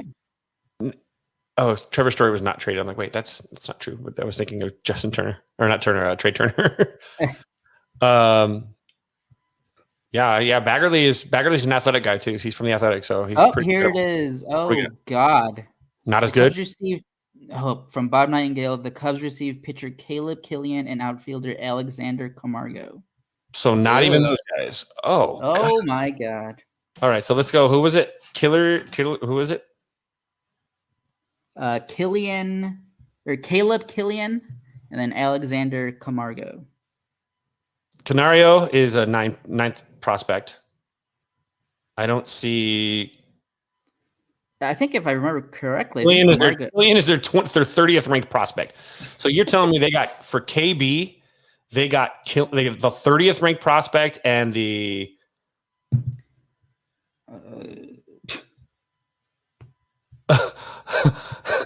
Wait, number 9 and number 30 for the National League MVP, one of the most versatile players in the game. I looked up. This is hilarious. I looked the second name up. I looked Alexander Camargo. The first result is Dr. Alex Camargo, New York. I guess I have to put baseball after this. All right. That's always a good sign. So, in other words, the best return the Cubs got for any of their big three was Baez, right? The Mets, yeah, Baez. Oh my God! Stay hot, Jed. Stay hot. You know that you probably could have gotten better players with a comp pick next year than the number 9 ranked prospect in an individual franchise. Although he has Canario, it looks like he's 2023 bound. He's still at high A. He's at A. Like. It's a righty, 6'1", 165. That's not even. What are we doing? I swear this had to have been the Giants. The Giants had to be like, "Hey, leak out Joe Bart, so like when it's not Joe Bart, everyone will be fine. It doesn't matter. No, everyone's gonna be happy." Holy shit! What a shit show. God. Oh my gosh. Hey, Fizz, you want to coach for Cubs fan? He's only 16. Well, I do know that it's time to get back into the game a little bit after the 2021 or 2022 season. I will be back in the game. I'm enjoying this still sabbatical, but at the same time, there's some somehow this guy that need to learn how to you properly run a rundown. Wow, all the Cubs and if you ever played for the Cubs, you're being traded. Jorge Solaire to the Braves. Wait. Yep. And this is a good question. How can his return be worse than Javi's? They could have gotten first round caliber pick just by holding on to him and giving him a qualifying offer. Yeah, I have no really good question. These guys, yeah. I don't know how deep the Giants. When were these? I'm assuming when you said, how old was one of the guys? Like 19. 19 and. I'm assuming a lot of these trades that we're seeing, they were 19 and like I think it's 19 and 19 and you know 24. What it is? I think it's 24 years old. You traded for a 24-year-old. Well, I think it's like, right-hander that still hasn't figured it out and is ranked 30th in their system. Double A. This? Alexander. Oh, no wonder fucking Bob Nightingale misspelled the guy's name. Yeah. Oh, yeah. Of course he did. Fucking okay. No wonder that name didn't pop up on Google. No, what I was gonna say is it's probably a lot of guys that they scouted before last year's draft, and they must have liked him. So. Yep. This is just. I mean, this is. Yeah. No. This is. Yeah. You said Solaire traded to the Braves. I bet you Solaire gets a better return than the Cubs got for fucking KB. Pardon my language. Yeah. So Camargo. No, so it's Canario. Canario, which is Alexander Canario, who I've been talking about. He's 21. He's a 6'1". Another center fielder, stacking up on outfielders now. All right. Obviously, we're going to go back. Look, and if you're a newer Cub fan, FYI, the Cubs have had, until Chris Bryant, the Cubs' third base position was the Bears' quarterback spot. Nobody other than Ron Santo and Aramis Ramirez for it was like every 30 years. 60 plus years. And they have Chris Bryant, who wanted to stay, wanted to extend, never got an extension offer ever, only got an overture 3 years ago, has been pushed out by people like David Kaplan by fake rumors and false reports. Everything is turned on KB. I'm telling you right now, the way that we're seeing now the Cubs front office is a joke. The Cubs, obviously, we know the ownership's a joke. Jed Hoyer, you're not Theo, I guess. Sorry about that. But that's why you're with the Padres, and that's why I look at the Padres now. You left and look at the Padres. So I know you had something to do with it there, Jed, but this is it's a kick in the face, man. You should have never even put him on the plane last night. You put him on a plane in the middle of the night to make him go to DC, so then he has to go back to the hotel, grab his luggage, and get on another airplane. No fanfare, no love. You know, do the Cubs even play the Giants at all again this year? So we're never going to see. We're not going to get they already played them. We're not going to get a KB goodbye at all. They're not going to get a Rizzo goodbye. We'll get a Rizzo goodbye at Comiskey or at Guaranteed Rate Field, but Javi doesn't get a goodbye. Javi got to at least play in his last game at Wrigley. At least they gave Javi that respect, considering that the guy that shows up and admitted to showing up late to work and not preparing himself, he got his goodbye. That's good for you. But the guy that actually doesn't say his thing, there's just it sucks. This is the haul that we saw digitally. The Bart and Wade Jr. would have been great. Who did that? Fuck you. Whoever did that. Zoe, who's now saying Sox wagon open Bebe. No, Bebe. I can't trust you, Zoe. I don't want to go there anymore. So I'm gonna do another shot now because okay. Yeah, you guys should talk Madrigal, the best second baseman in Chicago. Oh shit, we can do that now. Yeah, we can. Kevin, that's the direction we have to take this. Cubs not have the best second baseman in Chicago. Take that, Zoe. Oh, so Zoe he got it from a beat reporter with 25,000 followers. I would trust that too. Did he have a blue check mark though? No, I did see it tweeted on the timeline. I forget who it was. Oh man, CubsCon? I think just cancel it. No. By the way. September, Giants, Cubs, Wrigley Field. Okay, so Chris gets a goodbye. All right. It's a weekend series, Friday, Saturday, Sunday. Everybody show up. I might be taking a flight to San Francisco sometime this fall. No, don't do that, Kevin. You go see. Remember what we said earlier? Don't give any money to the Ricketts. You just go to San Francisco. No, I'm saying I'm flying to San Francisco. It's an hour flight. Okay. Oh yeah. No. I love that ballpark. I love San Francisco. I'll go hit the Kerouac Alley. Go hit City Lights Books. Go get a couple cocktails at Cafe Vesuvio, and then we'll go eat some delicious, chowder in a bread bowl, and then I'll go watch KB do some work and pwn the Cubs a little bit. I hope he has a monster series. All these guys. I mean, this is it. I mean, we did this live for a reason. You got some raw emotion. We didn't get any anger this time though. It wasn't like last night where I pretty much told my dad, please don't listen. Oh God, there's a video. Oh my God. There's a video of Chris Bryant in the dugout getting the call. In DC. Yeah. Jesus. You are the most classless organization. Oh my God, he's crying. Fuck this. This is it. This is your Cubs. Okay, I need this video. Please share it with me. I need this now. Yumper tagged us in it. Yumper, is that it? Okay, there it is. Oh my God, he started to cry. Oh my God, fuck this. Where's the? It's scroll tag on the tweet and then scroll up.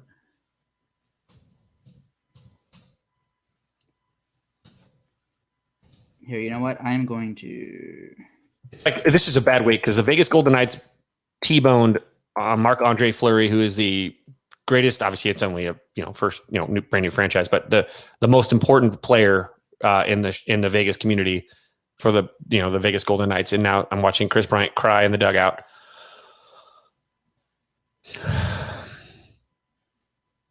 Yeah. Right, now I want to fight Jed. Now I want to fight Jed. And now I want to fight Tom Ricketts. Now, for the people watching on the stream, here's the video from Mark. There's your real hug watch, bastards. Love it. On the phone, still in the Cubs uniform, and there you have it. He has just been dealt to the San Francisco Giants. You see the warm embraces, number 17, a pillar in the Cubs history, and we're going to keep you posted right here as things continue to unfold. Trade deadline day as KB wipes away the tears. An emotional day for a lot of people involved around these parts. More Cubs Live trade deadline special as all. Fuck this, man. I'm watching him. You know what? And here's me. Side note, and let's give this solace a little bit, okay? A little more. What's the word I'm trying to think of? A little more frameage, I guess we'll call it.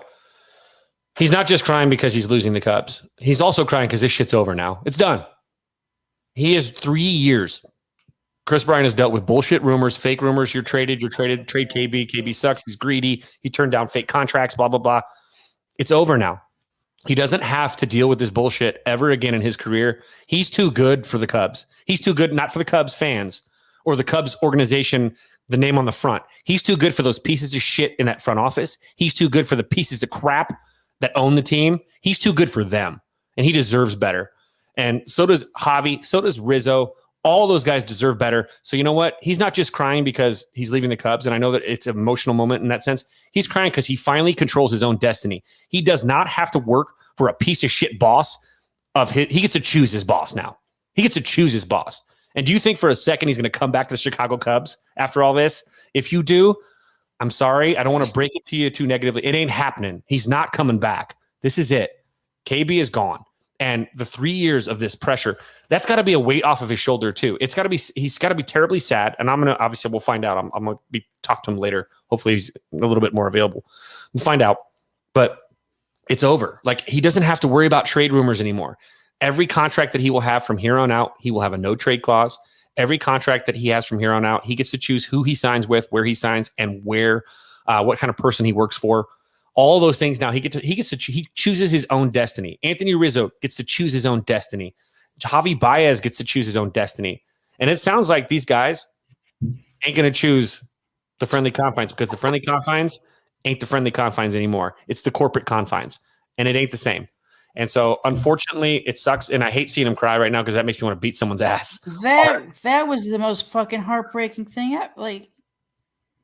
Yeah, that's my God. Live on the air, on camera, on the phone, in the dugout, in his warm-ups, getting ready to play a game, is told, go back, change into some clothes, leave your shit here. We'll send it in the mail. Get on an airplane. You're going to be a Giant now. And you know what I am? I'm happy for him that he's going to be with the Giants, because I know the Giants treat their players well. Look at Drew Robinson and how they've treated Drew Robinson. The Cubs would never do something like that. Never. And so that doesn't make him any money. So good luck for KB there. He's going to a place where, at least for the next couple months, he's going to play some good baseball. He's on a winning team. He's in a winning organization that's won 3 World Series championships in the last 15 years. He's going to a place where he could feasibly win another one. God, I hope he's the MVP of the World Series, and I hope he takes a gigantic dump on a baseball and sends it to Tom Ricketts in a box, because that's how it goes. I want the Cubs to win. I love the Cubs, but I don't love ownership. I hated I didn't like Larry Himes. I didn't like, the Tribune organization as well. It doesn't change. I'm not going anywhere as a Cub fan. Obviously would never go anywhere. There's been owners and pieces of crap decades after decades, and we've been sold a bill of goods. It's been a whatever, but we're not going anywhere. But I'm going to go ahead and root for the Giants now. Let's go. It just sucks. It just sucks. And it sucks to see that footage, because he deserves better. They all do. And so if you're a free agent looking for the Cubs next fall, or this fall after you become a free agent, charge the hell out of them. Everybody's asking for big money. Make them pay you. Because you know what? In the end, they will turn you on a dime. They will sell you like KB, Javi, Rizzo, for teenage prospects that may never play a single inning on a Major League Baseball team. We need our girl Lauren to do the sell the team shirts now. Mm-hmm. Sell the team. That's the new hashtag should be sell the team. Let's do it, Kevin. Let's start it. Sell the team. I'm starting it. Let's see. Hashtag. It has to be Ricketts. Sell the teams. Or we just add Ricketts. Sell the team Ricketts. That should be sell the team Ricketts. Yeah. Sell the team Ricketts. All right. There we go. Yeah, let's get it going. I can't. It's not. It's again. It bothers me when people say this. Let's real quick. I'm sorry to interrupt you. Yeah, no, go ahead. Can I not hear someone say, "Well, the core just wasn't getting it done"? Right.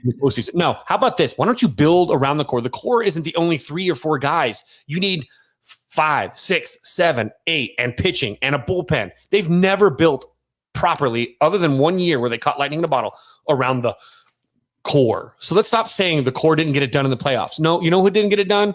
A lineup and a roster didn't get it done, because they weren't putting the right people in the right places. And when they needed the money to go find them, despite a bad contract like Jason Hayward. How about this? Jason Hayward sticks around for $27 million. He's getting paid to hit 197 this year. He could pay so fucking poetry, Kevin. Stealing money. Poetry, Kevin. On was it fucking Thursday? With KB like in the hole, I guess. Who's in the hole?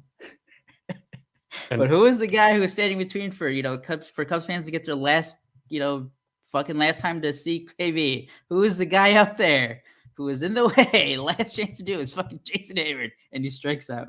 Wow, typical of Jason Hayward. He gave a great speech. High five. Thanks for the speech, buddy. Jason Hayward's dead. They're all gone now, Jason. they're all like, it's basically, and Wilson Contreras, like for as much shit it was given, like for the comments that he's made for like the previous stuff, Wilson Contreras, he's still producing. The one guy is the highest paid player on the team now. So I guess go keep going. The highest paid player on the team, right now, the veteran on the team. They're gonna be coming after you, Jason, because you're the big money guy now. So guess what? Now I don't have to worry about holding back. Jason Hayward, last month, yelled at Chris Bryant in the locker room for swinging 3-0, hitting a double on a 3-0 green light. That's Jason Hayward. That was Jason Hayward last month, yelling at KB in the clubhouse for doubling on a 3-0 pitch that he was given the green light for. There's your $27 million team leader. Apparently he hates success because, God, of all the people that you should be yelling at, maybe you should yell at yourself with your 197 average and the fact that you've been basically stealing money for years now at this point. But yeah, Jason Hayward yelled at KB for swinging at a 3-0 pitch, green light, hitting a double in the locker room last month. So Jason Hayward, it's your team now, buddy. Have fun. Lead by example. Give more speeches, bud, because this is yours. It's all your team now. All yours. Yell at everybody for green lights. Yell at everybody. You got Nick Madrigal coming. I hope you yell at him for swinging at green lights too. I honestly think that video is, obviously this is emotional. That video of KB crying after he gets informed that he's traded is, I hope that is the beginning of the end of the Ricketts. I honestly hope that everyone sees, like, holy shit. Oh my God. Cub apart.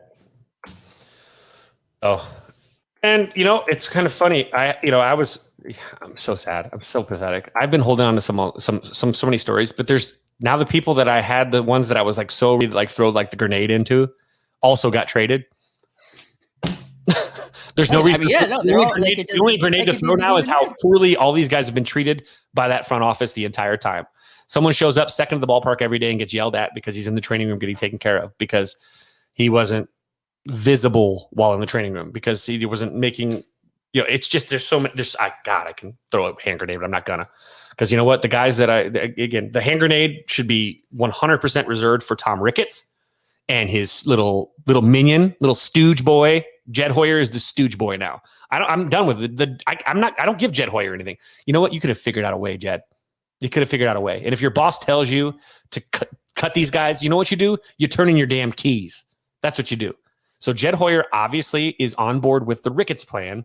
So you are not a part of the solution. You're a part of the problem. So Jed Hoyer, I do not differentiate Jed Hoyer from Tom Ricketts anymore. I did before. Because here's the worst part, is he's buddy with the guys. He told these guys certain things, and then the minute they turned their back, he dug the knife right in and gave them zero respect. So there's Jed Hoyer. He's all talk.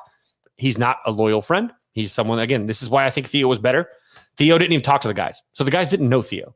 Like in that sense. Theo was, you're not going to get anything from me. Jed's all, hey, buddy, let's be pals. And then, et tu, Brute. So that's Jed's style, is be your buddy until the end. And then you don't even see the knife. So that's where we're at. Like, there's so much crap that's going on that I've held to myself, and I will hold a lot of it in because I'm not going to talk bad about the deceased because, again, Javi's gone, Rizzo's gone, KB's gone. I can talk about Jason Hayward all I want now. And Jason Hayward, you better start producing or I'm going to be on the shit on Jason Hayward train all day long. And your little Twitter minions that are all, I never gave up on Jason Hayward, should do. You should give up on Jason Hayward. He needs to go somewhere else. Please go. But they didn't. He's the one contract that holds over their head like an albatross because he refuses to waive his no trade clause. He is a problem. So here we go. It's Jason Hayward's team now. Everything that happens to the Cubs is Jason Hayward's fault from here on out. I'm blaming Jason Hayward and Jed Hoyer. And I'm going to blame, who else can I blame? I'm going to blame, see, who else can I throw it on? I'm going to blame Eric Sogard still, just because I feel like it. That's right. The Cubs also lost Eric Sogard. He was released this week. Mm-hmm. But he's still, they might pick him up again. They need some up. Oh my God. That would be like the ultimate coup de grace. But hey, the Cubs are going to need some infielders now. Get Sogard back. Yep. Sogard back. Oh, my. Here we go. Oh, a lot of sell. Oh, here it is. We got our first one. The Core only scored 1 run in the 2018 and 2020 postseason run. They did this to themselves. Hey, Brian Shimkus, shut up. Okay?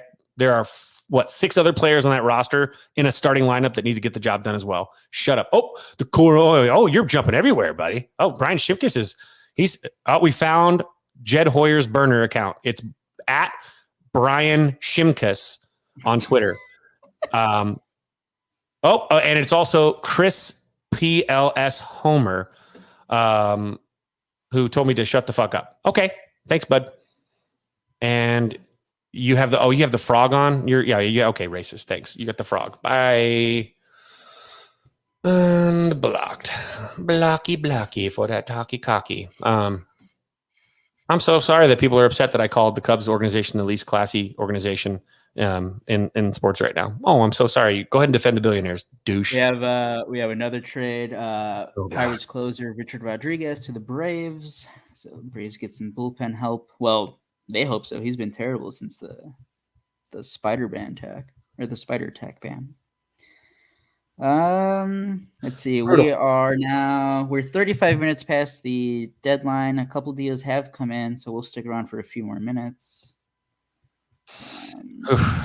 Brian, for people joining live, obviously, if you're tuning in on the podcast, thanks for staying with us all this way.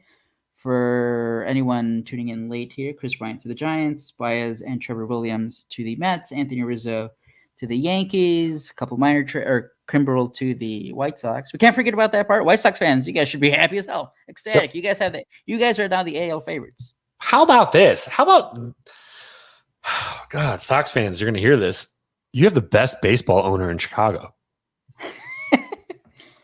You're the best baseball owner in Chicago. Hi, friend of the show, Michael McDougal. So let's talk about Tanner McDougal, by the way. Chicago White Sox prospect did not get traded because he's going to do some work with the White Sox. But I actually, and Dukes is here. It's kind of funny. I did text Tanner this morning. I asked him, what's the coolest thing you've seen that you've experienced so far as, a recently signed 5th round pick with the White Sox organization that treats him so well. What a great swag and all the things that he took. He's on his way to Arizona today. Is that just being around everybody and meeting everybody who wants to do the same thing as you? That's an answer. That's an answer from a dude, right? And so excited, really pumped to watch Tanner's career go. I love Bambi, so he's a tripod, but he'll drop it right on you if you get in the way. So that's fun. And again, it's counter. If you're a White Sox fan and you're still listening to the show, White Sox are doing great, man. You guys are fucking set. What an organization to be a part of. Perfect time, perfect place. I'm so happy that. So now with KB gone, my only Chicago sports connection is Tanner. So I'm going to really vicariously live through Tanner. So Dukes, it's over. By the way, you brought him up earlier. Now they brought up Tanner. It reminded me of. Are you surprised Chasen didn't get traded? I am shocked. He did. It's August, so everyone's pushing through a little dead arm right now, but he's been used a lot and he's been really successful. I am shocked, but here's the kicker. They played service time manipulation with his contract, his minor league deal. So they actually, which is good for him, he is under contract for the 2022 season beyond that CBA that's coming. So for him, it's actually some good job security. So for Chasen, he didn't get traded. He's had a good season, but Tyler Anderson did, his roommate, his buddy, who he's really good friends with, and another Vegas boy. Tyler got traded to, who did he get traded to? That was a bad trade. And then they ended up flipping it, and he ended up going to the Mariners. He ended up somewhere, and then it flipped over to, was it the Yankees? And then he's with the Mariners. Mm-hmm. So it was a trade that didn't go through. But yeah, I know my best friend, Derek Stafford, who, he was our head coach at Bonanza, during the KB years too. Obviously he's a Cardinal fan, so fuck him. But, this is his quote: "Fantastic for KB, West Coast, top-notch MLB organization, hour flight from family, first place team. What else can you ask for?" And that's 100% true. What else can you ask for anybody getting traded? But these guys are going to contenders. Anthony Rizzo's with the Yankees. They're probably the least of the contenders. The Mets are probably the least likely to actually win games in the postseason because they're in a bad division. And KB's going to probably, you look at it, arguably the best team in baseball right now. If you're ahead of the Dodgers in any place in the world, congratulations, man. So, and the Giants have done it. So, all these guys are going to get an opportunity to win. Marisnik's going to be with the Padres. We're going to see a lot of Cubs in the postseason. They're just not going to see the Cubs in the postseason. which hurts. Oh no, we'll see. Yeah, we'll see plenty of former Cubs in the postseason. We won't see John Lester in the postseason though, because he's with the Cardinals. Sorry, the Red Sox traded for Hanzo Robles from the Twins, so they got some bullpen help. They were rumored to be in for Kimbrel. Austin Davis, right? Chavis for 8 Davis. Boston. Keith Law. Or I saw Robles. I was talking about Robles. Oh, Keith Law just dropped a Keith Law bomb. Boston has traded Michael Chavis to Pittsburgh for Austin Davis. Oh, okay. There you go. And Keith Law thought that KB's swing was too long to be a quality pro hitter. But sorry about that. Sorry. Old discussions. So yeah, I mean, we're here now. I think are we beyond this window now? I think it's 40 minutes past like the deadline. Should there be any more? I mean, the Keith Law dropped that 3 minutes ago. So that was an hour and 36. So 36 minutes after the deadline. We still got trades popping up here, but this is brutal. Whew. I don't know, man. I mean, what are you thinking right now? So from here, I'm just trying to dumbass fans who don't understand. Again, I said this earlier. Just because I'm effing the Ricketts and saying, fuck the Cubs and the way that they're handled is, that doesn't mean I'm going to stop the next group of. I'm like typing this out. The next group of like players that are great, I'm gonna root for them just as much as I did for this group. At no point have I ever rooted for the Cubs ownership. I've never been like, hell yeah, Tom Ricketts, good for you. I've never been like, hell yeah, Tom Ricketts, that bottom line is looking great. I don't cheer for the Cubs for how much money. I don't care what the fuck the ownership, but I root for the players that are on the fucking field. Absolutely. So yes. If the Cubs are winning and if the Cubs are competing next year, yes, I'm gonna keep the same energy. I don't care about Tom Ricketts. Yeah. What? That's the thing is, being pissed off with ownership is different than being pissed off. The players, the remaining players on this roster did nothing. This is not their fault. And why would you root against people that had no vested like they're not a part of the decision making process? We love that emblem on the front. That C with the little baby bear. That's what we love. Okay. We don't love ownership. We went through the Tribune era.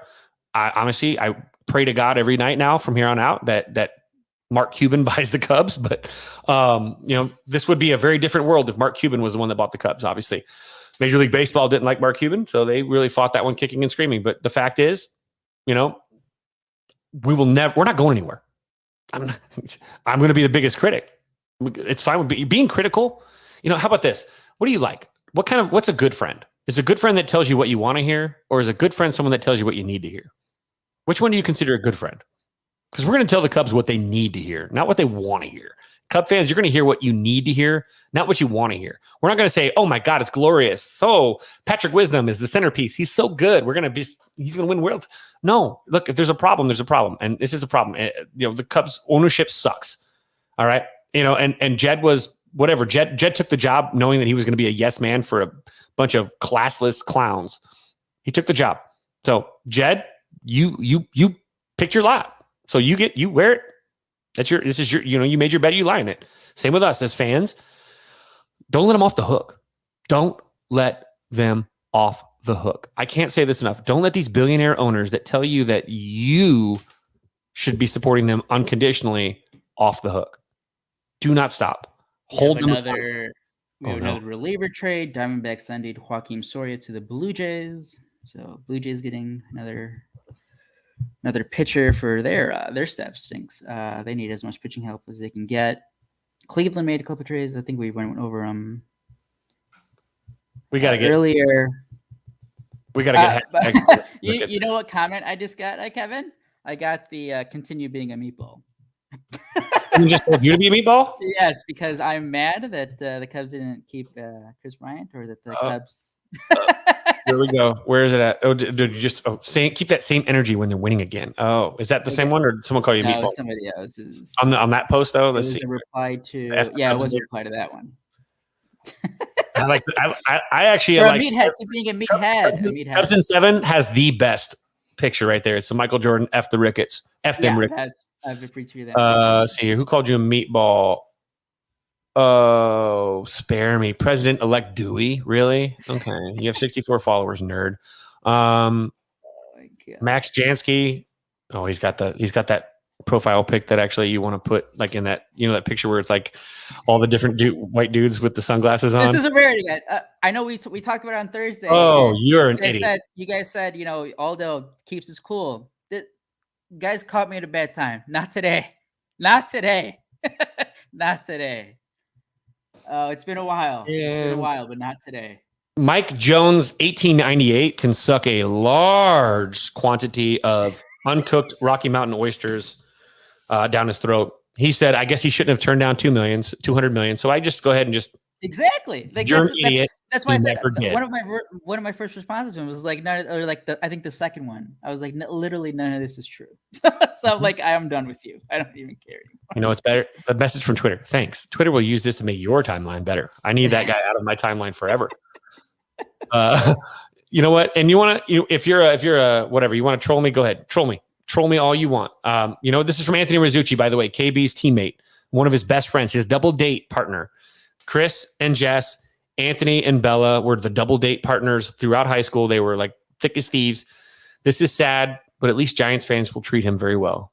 And I say that as a Dodger fan too. So we have a Dodger fan who is obviously Zucci has been one of my favorite. He's a lawyer, fantastic kid. Him and KB were like thick as thieves in high school. They were like, that's when we can sue the Ricketts. Is that a way? It's right. We got a guy. I also have someone to defend me in case I go too far.